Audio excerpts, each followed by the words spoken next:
এই রকম মাছের ডিমের চপ যদি তোমরা বাড়িতেই বানিয়ে ফেলো তাহলে কিন্তু আর ফাস্ট ফুডের দোকানে যাওয়ার প্রয়োজনই হবে না।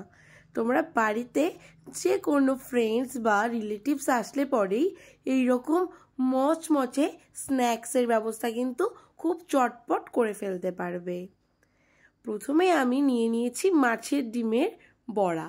বড়াগুলো কিন্তু খুব ভালো মতন করে আমি ভেজে নিয়েছিলাম ডুবো তেলে। আর এইরকম একটা ম্যাশার দিয়ে খুব ভালো করে ম্যাশ করে নিতে হবে মাছের ডিমগুলোকে। দেখতে পাচ্ছ খুব ভালো মতন ম্যাশ করে নিয়েছি। এরপর আমি সেদ্ধ করা আলু নিয়ে নিলাম। আলুগুলোও কিন্তু আমি সেম প্রসেসে ম্যাশ করে নেব। আর তোমাদের কার কার এইরকম মাছের ডিমের চপ খেতে ভালো লাগে সেটা কিন্তু আমাকে অবশ্যই কমেন্টে জানাবে। দেখো আলুগুলো ম্যাশ করা হয়ে গেছে। আর এপাশে আমি নিয়ে নিয়েছি, দেখতেই পাচ্ছ, লঙ্কা কুচি করেছি, ও রসুন কুচি নিয়েছি, আদা কুচি আর পেঁয়াজ কুচি। এবার আমি ফ্রাইং প্যান বসিয়ে তেল খুব ভালো মতন করে গরম করে নেব। আর এখানে দিয়ে দিলাম গোটা জিরে আর যে কেটে রেখেছিলাম পেঁয়াজ কুচি, লঙ্কা কুচি, সেগুলো সব কিছুই কিন্তু আমি দিয়ে দিলাম। নেড়ে চেড়ে আমি কিছুক্ষণ ভেজে নেব। ভাজা ভাজা হয়ে গেলে আমি দিয়ে দেব ম্যাশ করে রাখা আলু আর ম্যাশ করে রাখা ডিমগুলোও কিন্তু দিয়ে দেব। সব কিছু একসাথে আমি নেড়ে চেড়ে কিছুক্ষণ ভেজে নেব।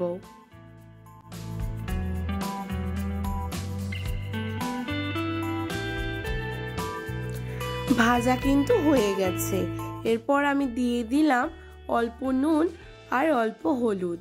আর এখানে সেন্টের জন্য দিয়ে দিলাম জিরে গুঁড়ো আর স্বাদের জন্য দিয়ে দিলাম ধনে গুঁড়ো। সব কিছু আমি একসাথে আবারও কিছুক্ষণ নেড়ে চেড়ে মিশিয়ে নেব। দেখতে পাচ্ছ সব কিছু ভালো মতন মিশে গেছে। একটা প্লেটে আমি নামিয়ে কিন্তু ঠান্ডা করে নিব।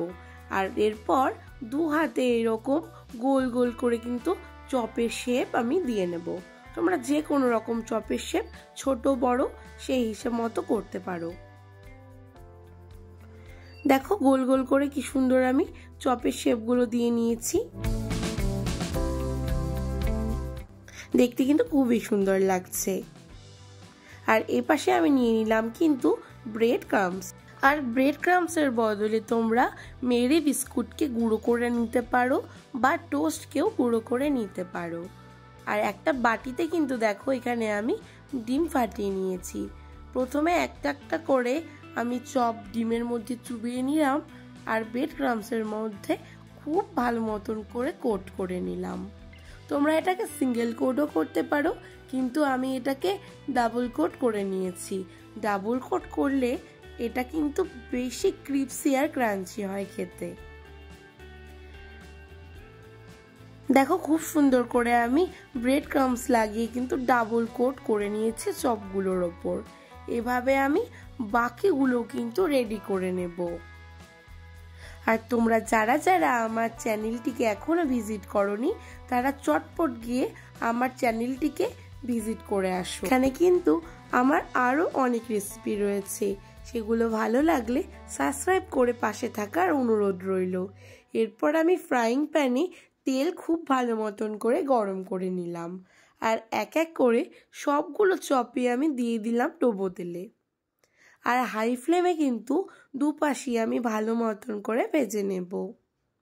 আর আমার কিন্তু চ্যানেলে আরও অনেক রকম চপের রেসিপি রয়েছে, দেখতে হলে অবশ্যই আমার ডেসক্রিপশনে দেওয়া লিঙ্কে গিয়ে বাকি চপের রেসিপিগুলো কিন্তু দেখে নিতে হবে। দেখো আমার ডিমের চপগুলো কিন্তু একদম রেডি। এবার আমি এগুলোকে নামিয়ে নেব। আর অবশ্যই নামানোর সময় টিস্যুর ওপর চপগুলোকে নামিয়ে নেবে, তাতে চপের গায়ে লেগে থাকা এক্সট্রা অয়েলগুলো টিস্যুর গায়ে লেগে যাবে, তাতে খেলে পরে তেল চিটচিটে একটু কম লাগবে। তাহলে আজকের আমার এই মাছের ডিমের চপের রেসিপি তোমাদের কেমন লাগলো অবশ্যই কমেন্টে জানাতে ভুলবে না। ভালো লাগলে লাইক, শেয়ার, কমেন্ট করে পাশে থাকবে।